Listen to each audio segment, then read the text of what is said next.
তোমার বাবার চোখ বন্ধ হলে না বুঝবা দুনিয়া কাকে বলে। তোমার বাবার উপার্জন শেষ হয়ে গেলে না বুঝবা দুনিয়া কাকে বলে। তোমার কাঁধে যখন উপার্জনের দায়িত্ব আসবে তখন না বুঝবা দুনিয়া কাকে বলে, রোজগার কত কষ্ট। সেদিন আমি একজন লোককে দেখছি, তাকাইয়া দেখছি অনেকক্ষণ, ট্রাকের থেকে সিমেন্টের বস্তা নামাইতেছে। আমি লোকটার দিকে তাকাইয়া ছিলাম, সারাটা শরীর ঘামে। আমার মনে হয় যেন লোকটা মানে পানির মধ্যে, সারাটা চুল চেহারা তার ঘামে, ঘাম বাইয়া বাইয়া পড়তেছে। তাহলে এক বস্তা ট্রাকের থেকে প্রতি বস্তা সিমেন্ট নামাইয়া গোডাউনে থুইলে সর্বোচ্চ 60 টাকা, 8 টাকা বা 10 টাকা দেয়। সর্বোচ্চ রেট হলো 10 টাকা, মানে এন থেকে হয়তো গোডাউনে থুইবে আর কি। তাহলে 50 বস্তা সিমেন্ট যদি এই বেচারা নামায়, তাহলে প্রিয় যুবক ছেলে 50 বার এই লোকটাকে, তোমার বাবাকে হতে পারে 50 বারই উনি কোমরটা বাঁকা। নাহলে কেমনে বস্তাটা লইব? 50 কেজি সিমেন্টের, 50 কেজি সিমেন্টের একটা বস্তা বেচারা কেমনে নিবে? প্রতিবারই তাকে কোমর বাঁকা করতে হয়েছে। প্রত্যেক বস্তা সিমেন্ট হয়তো ফালাইয়া ছোট্ট একটা গামছা হয়তো কোমরের থেকে খুলে আবার ঘাম মুচ্ছে, আবার আরেক বস্তা লেগে গেছে, আর গুনছে কয় বস্তা হইল। বিনিময়ে 500 টাকা, হয়তো 50 বস্তায় 500 টাকা পাইছে, 10 টাকা করে। সেখান থেকে ভাঙ্গাইয়া তোমারে 200টা টাকা দিছিল, তুমি বলছো তোমার স্কুলে দিতে হবে, সেই ঘামে ভেজা 200 টাকা। আর তুমি জানো আর সেই 200 টাকায় মোবাইলে ঢুকায়া উলঙ্গ ছবি আর নাচ গান নর্তকী দেখে শেষ করে দিছ। তুমি সন্তান না, বরং তুমি জানো আর, তুমি সন্তান, তুমি মানুষ না, বরং তুমি কুত্তা। তুমি জানো আর, তুমি জানো না তোমার বাবার এই 100টা টাকার পিছনে কতগুলো ঘাম ঝরছে, কতগুলো ঘাম ঝরছে। হ্যাঁ, আমার আব্বা ছোটবেলায় আমরা দেখছি সারাদিন স্কুল করে আব্বা যখন আসতেন, প্রাইমারি স্কুলে মাস্টারি করতেন, মসজিদ ইমামতি। আমার আব্বার একটা বা দুইটা গেঞ্জি ছিল, গেঞ্জিগুলোর এই পাশে এই পাশে ঘামে ভিজা। তো আমার মনে আছে কোনো সময় গেঞ্জি ধুইতে দিলে আমরা ধুইতাম না, আমি ফাটতাম না, মানে ঘামের গন্ধে বাবার গেঞ্জি ভিজা থাকত। সেখান থেকে আব্বা আমার মনে আছে মাস শেষে প্রতি 300 টাকা মাদ্রাসায় পাঠাইছে আমার লেগে। একটা পোস্ট কার্ডে তখন মানি অর্ডার করতে হইতো টাকা, তো মানি অর্ডার করলে একটা ছোট্ট পোস্ট কার্ড আছিল, ওইটার মধ্যে নাম ঠিকানা লিখতে হইতো, নিচে দিয়া একটু জায়গা ছিল, এখানে নিজস্ব কোনো কথা থাকলে লিখতে হইতো। আব্বা লিখতো, আনিস তোমার জন্য 300 টাকা পাঠাইলাম, বাবা টাকা পাইয়া জানাইও। আব্বারে জানাইতাম যে বাবা টাকা পাইছে। এই 300 টাকা গুনে গুনে 2 টাকা ডাইলবাজি, 2টা পরোটা, এমনি আমি গুনে গুনে খাইতাম, হিসাব গুনে গুনে। এই জন্য দোস্ত আমার, বন্ধু আমার, আমি বিষয়টা বললাম, মেহনত, যথাযথ পরিশ্রম মানুষকে দুনিয়াতেও ভালো করে, আখিরাতেও ভালো করে। অনেক নওজোয়ান মাশাআল্লাহ, প্রিয় ভাই, আমি অনুরোধ করি পরিশ্রমী হও, মেহনতি হও। এমন সুন্দর জীবন, সুস্থতা, এমন সুন্দর যৌবন, এই শুধু শুধু নারী দেখে দেখে না, এটা মিলে যাবে না। এই যে মহিলারে তুমি রাত দিন মোবাইলে দেখো, এগুলা পাইবা তুমি, তোমার একজন বিবি হবে, তোমার একজন স্ত্রী হবে। আর যেটা চাচ্ছ মনে, এটা পূরণ হবে। এই পৃথিবীর লাখ লাখ কোটি কোটি মানুষ স্বামী স্ত্রীর মিলনে এরপরেই এই মানব প্রজন্ম এখানে আসছে, কাজে এটা তোমারও হবে। এটার জন্য অল্প বয়সে কুত্তার মতো হওয়া, চরিত্রহীন লম্পট, যে রাত দিন নারীটাকে ছবি দেখে, জিনা ব্যভিচারের দৃশ্য দেখে, এমন নিকৃষ্ট জানোয়ার হওয়ার কোনো দরকার নেই। এটা এমনি মিল। বিয়ে শাদী তো স্বাভাবিক বিষয়, স্বামী স্ত্রী নারী পুরুষের মিলন, আল্লাহ তাআলার কুদরতি নিজাম। আল্লাহ বলছে আমি এটা ব্যবস্থা করে রাখছিলাম, যথা সময়ই পৌঁছে যাবে। সময়ের আগে এক লোকমা খাবারও পৌঁছে। আমরা কিতাবে পড়ছি, কিতাবের মধ্যে আছে, আমরা পড়ছি যে হে আল্লাহর বান্দা, তোমার লোকমা যদি, তুমি আসো জমিনে, আর তোমার একটি লোকমা যদি পাহাড়ের উপরেও থাকে, তো নিশ্চিত মনে রেখো, ইয়াকিন, পাহাড়ের উপরের ওই লোকমাটাই তোমার মুখে পৌঁছবে। আর আল্লাহর ওলিরা বলেন, যদি হে আল্লাহর বান্দা, তুমি মুখের কাছে দুই ঠোঁটের সামনে নিয়ে আসছো লোকমা, কিন্তু যদি সেটা তোমার ফয়সালাতে না থাকে, খোদার কসম ওই লোকমা তোমার ভিতরে ঢুকবে না।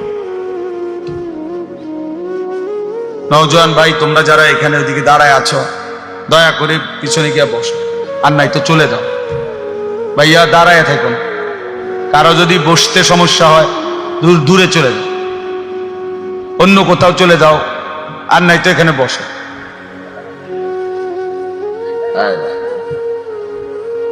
যাও ভাই বসো, এই ছেলেরা বসো, বাবা বসো, তোমরা যাও, সরো ওইদিকে, সরো ভাই, বড় কথা শোনো ভাই, বসো। তোমরা দাঁড়ায় আছো, বসো। এই ছেলে, শুনতেছো তোমরা? সবাই সবাই বসতে হবে। মাশাআল্লাহ মাশাআল্লাহ। দুই একজন চলে গেলে কোনো সমস্যা নেই, টেনশন করার কিছু, সবাই শুনতে হবে, এটা জরুরি। এটা তো আপনার নির্বাচনী জনসভা না যে ভোট দরকার, কথা বুঝছেন না তো? কাজেই এখানে কোনো সংখ্যা বিষয় না, আল্লাহর কথা বললেই হলো, শুনলেই হলো। একজন শুনলেও সমান গুরুত্ব, 100 জন শুনলেও সমান গুরুত্ব, কোনো অসুবিধা নেই। আল্লাহর কথা বলার ক্ষেত্রে কম বেশি কোনো বিবেচ্য বিষয় না। আল্লাহর কথা বলতে পারা, এটাই মেইন বিষয়। এই ছেলে, গেঞ্জিওয়ালা ছেলে, তোমার তো আরো একবার বললাম, না বসলে তুমি চলে যাও ভাই এর থেকে, তোমার তো অনুমতি দিলাম। বড়রা তোমরা পিছনে দাঁড়ায় আছো কেন বাবা? একটু চাপায় বসো, জায়গা আছে, এখনো অনেক জায়গা আছে। বও বাবা, ভদ্রতার জন্য বসো, নাই তো চলে যাও। মাশাআল্লাহ, কোনো অসুবিধা নেই। মাশাআল্লাহ, এটা গুরুত্বপূর্ণ বাপ, কম হোক আল্লাহর কথা, কোরআন সুন্নাহর কথা আদবের সাথে শুনতে হয়, এটা জরুরি, নাইলে ফায়দা হয় না। এক তো হইলো আমি, একজন চিৎকার দিল, একজন সুর দিল, একজন টান দিল, কিছু বুট বাদাম বেচা হইলো, এই সব মিলে ঝিলে কিছু একটা হইলো না ভাইয়া, এটা আসলেই মূল মাকসাদ না। একটা বাঁশ মাটিতে গাঁটতেও কষ্ট আছে। এই রাস্তাটা আমি আসছি এখন অনেক ভাঙ্গা, তাইলে প্রত্যেককেই কষ্ট করে আসতে হয়েছে। তাহলে সেটা যদি কোনো ফায়দা না হয়, আপনি দেখেন ওইখানে বুট বাদামের দোকানে অনেক লোক দাঁড়ায় আছে, অসংখ্য লোক এখন এই মাত্র। তাহলে সামান্য বাচ্চাদের কতগুলো খেলনা জিনিস, এই ছোট ছোট বাস, ছোট ছোট গাড়ি ঘোড়া, এগুলোর দোকানে এত লোক দাঁড়ায় থাকা কি অর্থ আছে বল? মানুষের তো স্বাভাবিক একটা বিবেক থাকা দরকার যে আমি এখানে কেন দাঁড়ায় রই। অথচ বাড়ির থেকে রওনা দিছে, অথবা বাড়িওয়ালা ঘরওয়ালারা জানে ওয়াজে গেছে, এটা জানে না, কি বলেন? কিন্তু শয়তান মাঝপথে আটকায় রাখছে। হ্যাঁ, এটা কোরআনুল কারীমের মধ্যে আছে। আল্লাহ তাআলা কাছে শয়তান চ্যালেঞ্জ করেছে, তাল্লাহি লা উযায়্যিনান্না আ'মালাহুম ওয়া লা উগদিয়ান্নাহুম আজমাইন। আল্লাহর কসম, হে আল্লাহ, আমি আপনার বান্দাদের কাছে তাদের কাজকে গুনাহের রং দিয়ে সাজিয়ে দেব, অতঃপর আপনার বান্দাদেরকে আমি পথভ্রষ্ট করে দেব, পথভ্রষ্ট করে দেব। আল্লাযীনা যাল্লা সাইয়ুহুম ফিল হায়াতিদ দুনিয়া অহুম ইয়াহসাবুনা আন্নাহুম ইউহসিনুনা সুনআ। কোরআন শরীফে আছে, আল্লাহ বলেন অসংখ্য ক্ষতিগ্রস্ত বান্দা আছে এমন, দিন রাত তারা তাদের পরিশ্রম কর্মকাণ্ড কাজকর্মের দ্বারা ভাবতেছে অনেক ভালো কিছু করছে। আল্লাহ বলেন অথচ আসলে তারা ধোঁকা খাচ্ছে, বরং পথভ্রষ্ট হচ্ছে, নিজেদের সমস্ত আখিরাত খাসারা বরবাদ করছে, বরবাদ করতেছে। আফামান যুগিনা লাহু সুউ আমালিহি ফারাআহু হাসানা, এটাও কোরআন শরীফের আয়াত। আল্লাহ তাআলা বলেন যাকে তার গুনাহ, তার নাফরমানির কাজটাকে তার কাছে খুব সুন্দর করে দেয়া হয়েছে, আর সেটাকে মনে করতেছে ভালো কাজ, অথচ আসলে শয়তান তার নিকটে গুনাহকে সুন্দর করে সাজিয়ে দিয়েছে, সাজায় দিয়েছে। এই জন্য বাপ আমরা এটা বুঝা উচিত। আরবিতে বলা হয় কালিমাতু হাক্কিন উরিদা বিহাল বাতিল, কথা সত্য মতলব খারাপ। অর্থাৎ অনেক সময় এমন হয় যে কথা তো সুন্দর কিন্তু ভেতরের উদ্দেশ্য খারাপ। এই জন্য অনেক কিছু তো আমাদের কাছে মনে হয় এটা করলে খুব সুন্দর হবে, কিন্তু এর দ্বারা উদ্দেশ্য ভিন্ন। এই জন্য দেন একটু আগায় দেন, একটু একটু করে। আরে আপনি কথা বলেন, নাচতে বলেন। মানুষের আগাইবার কথা কই এত ধমক দিলে তো আর হইতো না। নিজের বসা নিজে বসেন, দেন একটু একটু আগায় দেন। মানুষ একজন বসতে এত আগাল্লা কি দরকার? জি মাশাআল্লাহ। চলেন, 2 নম্বর কথা হলো ভাইয়া, আমার প্রিয় ছোট ভাই হাফিজ মাওলানা আতিকুর রহমান আশরাফ, আমি আইসেই শুনতেছি বলতেছে, এই মাত্র সে বলছে এটা আপনাদের কাছে। আমি আবার বললাম ছেলেরা, ভাইয়া একটা ছেলে মোবাইল হাতে ধইরা ভিডিও বা রেকর্ড করবা না, আমি নিষেধ করলাম। আর একটা মোবাইলও ধরে রাখবেন, আমি নয়তো উঠাই দেবো তোমারে। দোস্ত তুমি উঠে যাইতে হবে এখান থেকে, এরপরে ধমক দিলে লজ্জা পাইবে। আমি আগেই বলছি আমি ব্যক্তিগতভাবে কোনো প্রার্থী না, নির্বাচনের কোনো জনসভার জন্য আসি না। আমার একটা মার্কা আছে, সবাই একটু খেয়াল রাখেন না, কোনো মার্কা নেই। কথা বুঝছেন কিনা? আমি কোনো প্রার্থী না, এটা কোনো নির্বাচনী জনসভা। অল্প একটু সময় আল্লাহর কথা বলা, আখিরাতের কথা মনে করায় দাও। ওয়াজের মূল মাকসাদ কি? মূল মাকসাদ আত-তারগীব ওয়াত তারহিব। অর্থ হলো জান্নাতের কাজের প্রতি উৎসাহিত করা, জাহান্নামের কাজের প্রতি ভয় প্রদর্শন করা। আত-তারগীব মানে হলো উৎসাহিত করা, আত-তারহিব মানে হলো ভয় প্রদর্শন করা। এটাই মূল ওয়াজ, মূলত মাকসাদ এটাই, যে আখিরাতের দিকে, জান্নাতি কাজের দিকে আপনাকে উৎসাহিত করলাম, আর জাহান্নামী কাজের দিকে ভয় প্রদর্শন করলাম, ভয় প্রদর্শন করলাম। এটাই মূল বিষয়। এই জন্য দয়া করে অল্প একটু সময় আমরা মনোযোগ দিয়ে শুনলে ফায়দা হবে। মোবাইল নিয়ে সারাক্ষণ, আমি এখানে নামছি এই মাত্র গাড়িতে, পুরাটা জায়গা আমরা খেয়ালও করি নাই, ড্রাইভারও বুঝে নাই, পুরা কাদা। আমি কাদার মধ্যে পাও ডাইবা গেছে, আমি আপনার লুঙ্গি সহ জামাটা উঠাইতেছি, আর ওই অপদার্থ এটার ভিডিও করতেছি। তাহলে মানুষ কি পরিমাণ, ছেলেরা কি পরিমাণ বিকৃত মস্তিষ্ক, কি পরিমাণ প্রতিবন্ধী আপনি ভেবেন। একটা জলজ্জান্ত বাস পুড়ে যাচ্ছে, হাজার হাজার লোক ভিডিও করতেছে। একটা জলজ্জান্ত মানুষ পানিতে ডুবে যাচ্ছে, হাজার হাজার মানুষ ভিডিও করতেছে। এই হলো প্রজন্মের এখনকার হালাত, এখনকার জেনারেশনের হালাত হলে।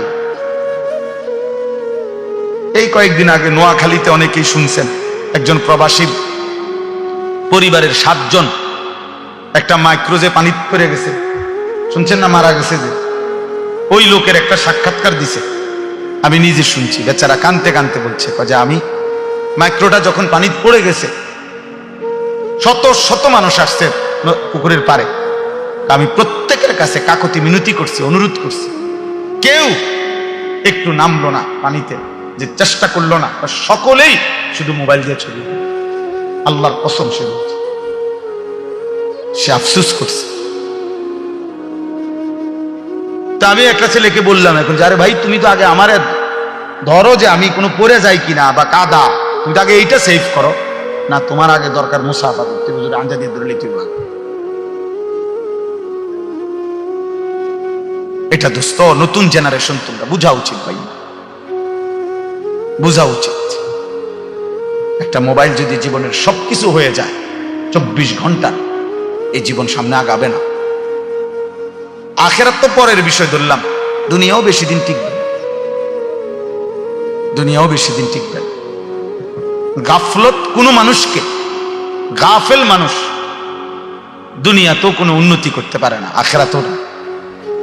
অমনোযোগী, অবহেলা, খামখেয়ালি, কাজের প্রতি নিষ্ঠা নাই, আগ্রহ নাই, পরিশ্রমের মানসিকতা নাই, ওই মানুষ দুনিয়াবি বাজার, ব্যবসা, লেনদেন, নিজের দুনিয়ার কাজেও ভালো করতে পারে। আপনারা সবাই বুঝবেন, দেখেন, জিজ্ঞাসা করে যে এই দোকানদার কোনো কাস্টমার যদি 3 বার 4 বার আইসা দেখে, মনে করেন 1 সপ্তাহের মধ্যে উনি 3 বার আইসে এই দোকানে, আইসা 3 বারই দেখছে দোকান বন্ধ অথবা দোকানদার নাই, এরপরে সে পরবর্তী 6 মাসে আর কোনোদিন এই দোকানে আসবে না, দেখেন সে বলবে যে এনে দোকানদার থাকে না, আর বলা যায় না এটা বন্ধ থাকতে, এই শেষ, মানে তার ব্যবসা শেষ, সে আর দাঁড়াইতে পারে না। এই জন্য এটা একটা নিয়ম, কাজের প্রতি নিষ্ঠা থাকতে হবে। এত বেশি পরিমাণ গাফেল, সারাক্ষণ হাসি, সারাক্ষণ মজা, দুষ্টামি, সারাক্ষণই মোবাইল নিয়ে ব্যস্ত থাকা, এ তো গাফলত ভাই, এ তো গাফলত, খামখেয়ালি। আর গাফেল মানুষ দুনিয়াতেও কোনো ভালো কিছু করতে পারে না, আখেরাতেও। ও আপনাদেরকে হঠাৎ আমি শুনলাম শুনাইতেছে আমার ওয়াজের 21 বছরের কথা। আমার 21 বছর এক এক দিন আমি কেমনে পার করছি এক মালিক জান। গত 2 রাত আমি টোটালি ঘুমাই, বৃহস্পতিবার রাতেও না, শুক্রবার রাতেও না। পাবনা থেকে আমি আসছি সকালবেলা, সকাল 7টায়, তো বয়ান করছি 1.5 ঘন্টা, ফেরি পার হইতে লাগছে মোট 8 ঘন্টা। তাইলে এজন্য দোস্ত বুঝাইতে চাচ্ছি, কাজের প্রতি নিষ্ঠা থাকতে হয়, আন্তরিকতা থাকতে হয়। দুনিয়াতেও কেউ যদি ভালো কিছু করতে, এই আজকে যারা বড় বড় শিল্পপতি, দুনিয়ার লাইনে বড় বড় পয়সাওয়ালা, দেখবা যে হালাল হারাম পরে, কিন্তু কমপক্ষে সে যে এই পর্যায়ে গেছে, হালাল হোক হারাম হোক, সে যেটা বুঝছে এটার উপরে সে সর্বোচ্চ দিন রাত মেহনত করছে। তার দিবানিশির মেহনত, পরিশ্রম, মাথার ঘাম তারে এই পর্যায়ে নিয়ে গেছে। আমার একদিন একজন বড় ব্যবসায়ী, ঢাকা পল্টনের 1000 কোটি টাকার মালিক এখন, উনি বলছিলেন, হুজুর আমি দোকানে দোকানে দাঁড়ায় থাকতাম, তারা দুপুরবেলা খানা খাইলে দোকানদাররা বাটির কোনা দিয়ে যদি 2 গা ভাত, ক্ষুদ্র তরকারি বাকি থাকতো, আমার এগুলা দিলে আমি 3-4 দোকানের এই খানা একত্র করে বা আমি 2 গা ভাত খেতাম। আমি এভাবে তাকায় দাঁড়ায় হাঁটতাম, শুধু দোকানদাররা খাইলে যদি ক্ষুদ্র দেয় আমার, আমি এত অভাবী ছিলাম, কিন্তু সেই আল্লাহ আমাকে মেহনতে পরিশ্রম করে গেছি, আজকে 1000 কোটি টাকার মালিক।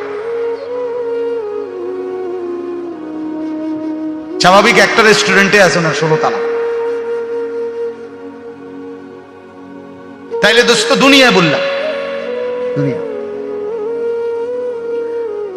দুনিয়া বাংলাদেশের একজন প্রতিষ্ঠিত ব্যবসায়ী ছিলেন, কিছুদিন আগে মারা গেছেন, আমি ইচ্ছা করে নাম বলতেছি না, পত্রিকায় ওনার অনেক বড় লেখা আছে। উনি বলছেন বাড়ির থেকে 90 টাকা নিয়ে সর্বপ্রথম আমি সায়দাবাদ গেছি, ঢাকা সায়দাবাদে যারা মাটি কাটে ওই সময় তাদের সাথে যে যোগ দিছি, মাটি কাটবে, তারা বলছে যে কোদাল এবং টুকরি নিজের না হইলে হইতো না। আমরা অন্ত করছি আরো বিপদে, মাটিও তো কাটতে পারতাম না, কারণ আমার তো কোদাইলও নাই, টুকরিও নাই। এরপরে আবার গায়ে খাইটা কষ্ট করে তারপরে কোদাল টুকরি কিনছি, ওইটুকু দিয়েই সে বাংলাদেশের মৃত্যুর আগে তিনি বাংলাদেশের একজন প্রথম শ্রেণীর ঠিকাদার ছিলেন। হাজার হাজার কোটি কোটি টাকার এই রোডের, হাইওয়ে রোডের কাজ করতেন। একটা সময় এই 90 টাকার পুঁজি। তাহলে ছেলেদেরকে বললাম, বাবা দুনিয়াও ভালো হবে না, এই ফেডে বাতে চলবে আর কোন রকম জোড়াটা এই চুলে ঘুরে কারি বাহারা দিন, এই কামে দূরে দিছে শয়তান তোমারে, ইবলিসে, যে তোমার একটা মহান কাজ দিছে, যে তোমার একটি জীবনের শ্রেষ্ঠ কাজ হলো প্রতিদিন সকাল থেকে রাত ঘুম পর্যন্ত 1,00,000 বার তুমি মোট চুলের এরকম এই একটা তোমার দারুণ কাজ দিছে। শয়তান তোমার মতো ফালতু লোকের একটা কাজ করায় দিছে, তোমার একটা দারুণ কাজ দিছে যে তুমি নিজের পয়সা দিয়ে এমবি ঢুকাইবা, আর সারা পৃথিবীর পাগল ছাগল, সুস্থ অসুস্থ, যে যা মোবাইলে দেয় তুমি শুধু টাইনা টাইনা দেখবা। টাকা যাবে তোমার, সময় যাবে তোমার, হায়াত যাবে তোমার, কামাই হবে অবশ্য।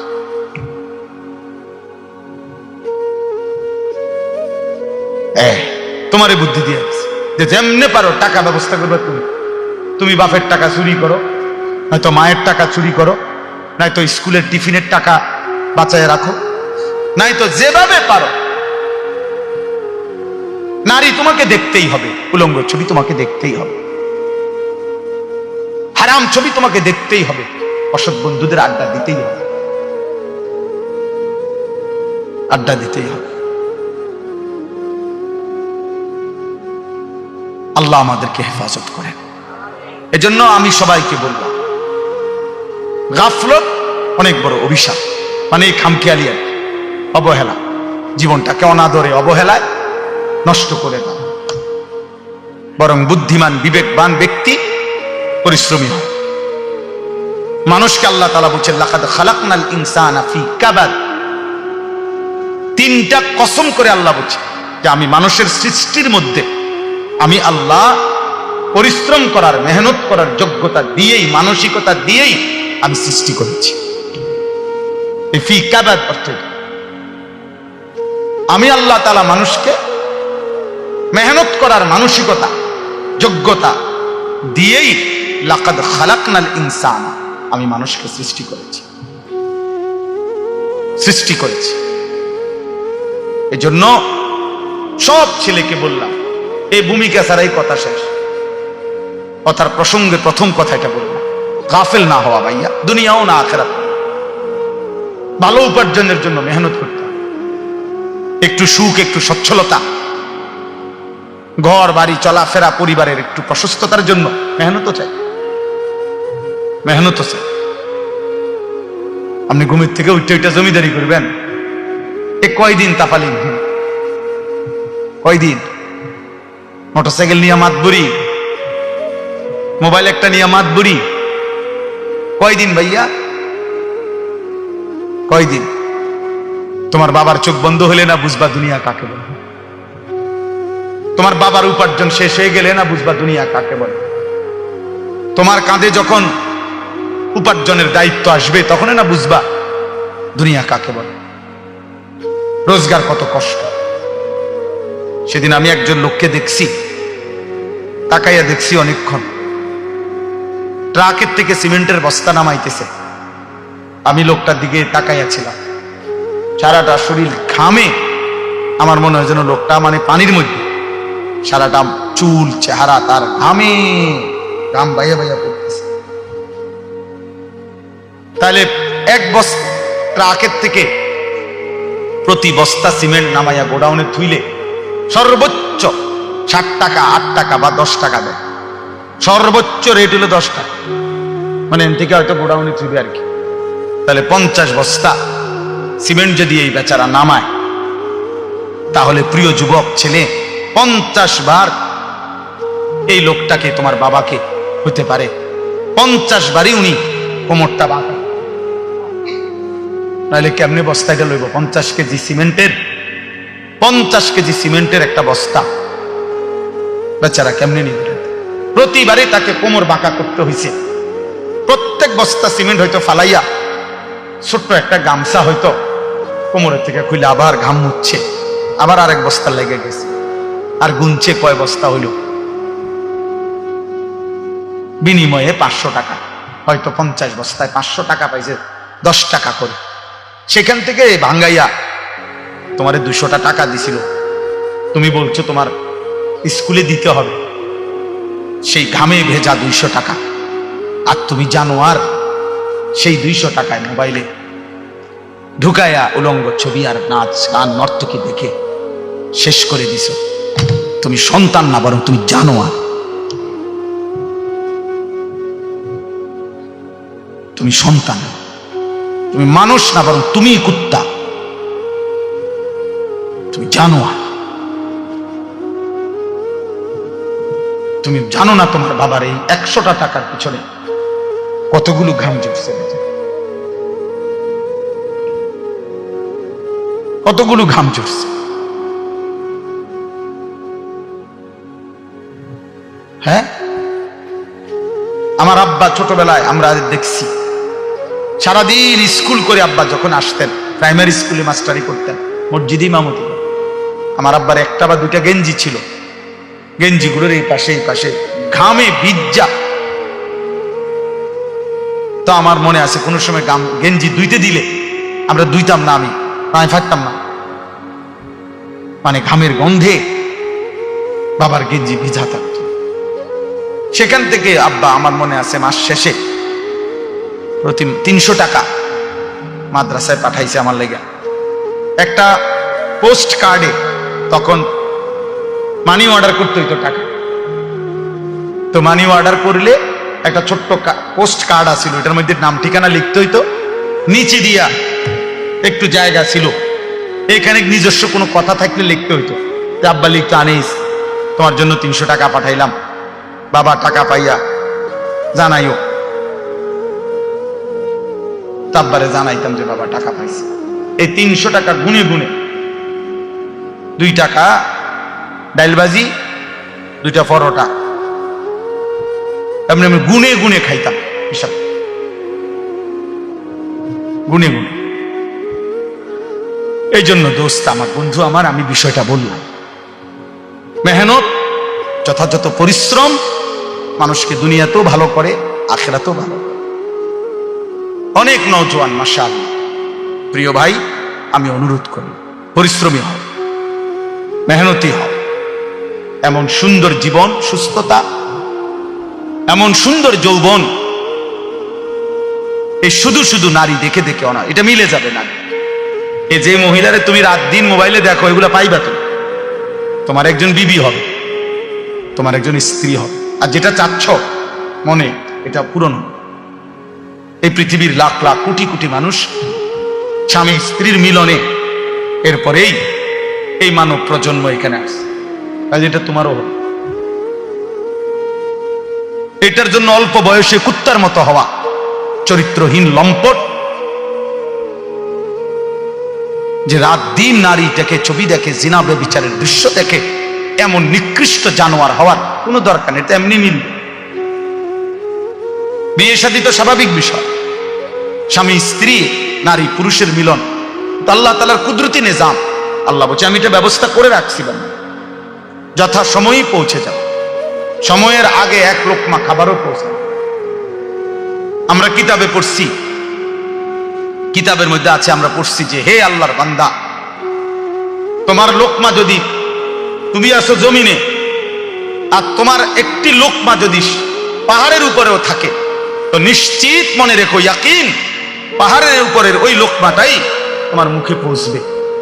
আর আল্লাহর ওলিরা বলেন, যদি হে আল্লাহর বান্দা, তুমি মুখের কাছে 2 ঠোঁটের সামনে নিয়ে আসছো লোকমা, কিন্তু যদি সেটা তোমার ফয়সালাতে না থাকে, খোদার কসম ওই লোকমা তোমার ভিতরে ঢুকবে না।